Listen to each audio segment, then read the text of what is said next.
नमस्कार, मी प्रियंका तुम्हा सगळ्यांचं स्वरसाज किचनमध्ये पुन्हा एकदा स्वागत करते। आज आपण अगदी चटपटीत असं पण हाय प्रोटीन सलाड पाहणार आहोत। ते म्हणजे अंकुरित मूगचं सलाड आपण आज बनवणार आहोत। मुगाला मोड आणून घेतलेले आहेत। याच्यात भरपूर प्रमाणात फायबर आणि प्रोटीन असतं। व्हेजिटेरियन लोकांसाठी हा प्रोटीनचा खूप मोठा स्रोत आहे। स्प्राउटेड मूग आपण थोडेसे इथे वाफवून घेणार आहोत। कच्चे मूग खायचा सल्ला डॉक्टर देखील देत नाही। बऱ्याच वेळा फूड पॉइझनिंग याच्यामुळे होतं। 2 थेंब तेलात मी 1 वाटी मूग टाकून घेतलेले आहेत। त्यात अर्धा चमचा हळद टाकून घेतली आहे।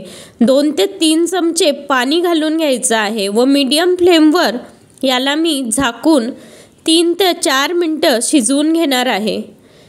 तोपर्यंत सलाडमधल्या बाकीच्या वस्तू आपण तयार करून घेऊया। सलाडमध्ये टोमॅटो आणि कांदा हा लागतोच। 4 मिनिटांनंतर तुम्ही पाहू शकता मूग मस्त आपले शिजलेले आहेत। त्यानंतर 1 टोमॅटो, 1 कांदा, 1 काकडी, कोथिंबीर आणि अर्धा लिंबू मी इथे वापरणार आहे। वाफवून घेतलेले मूग एका बाउलमध्ये आपण काढून घेणार आहोत। त्यावर बारीक चिरून घेतलेला कांदा तसेच बारीक चिरून घेतलेला टोमॅटो आपण घालून घेणार आहोत व इथे मी बारीक चिरून घेतलेली काकडी देखील घालून घेतलेली आहे। तुम्हाला आवडत असल्यास कैरी तुम्ही यात घालू शकतात। बारीक चिरलेला कोथिंबीर, 1 चमचा इथे मी चाट मसाला वापरत आहे व 1 चमचा जिरे पावडर मी टाकून घेणार आहे। अर्धा चमचा लाल तिखट वापरत आहे। तुम्हाला अजून वरून मीठ घालायचं असल्यास तुम्ही या स्टेजला घालू शकतात। अर्धा लिंबू आपण पिळून घेणार आहोत व हे जे सलाड आहे हे आपल्याला टॉस करून घ्यायचं आहे किंवा चमच्याच्या सहाय्याने आपण याला एकत्र करून घेणार आहोत।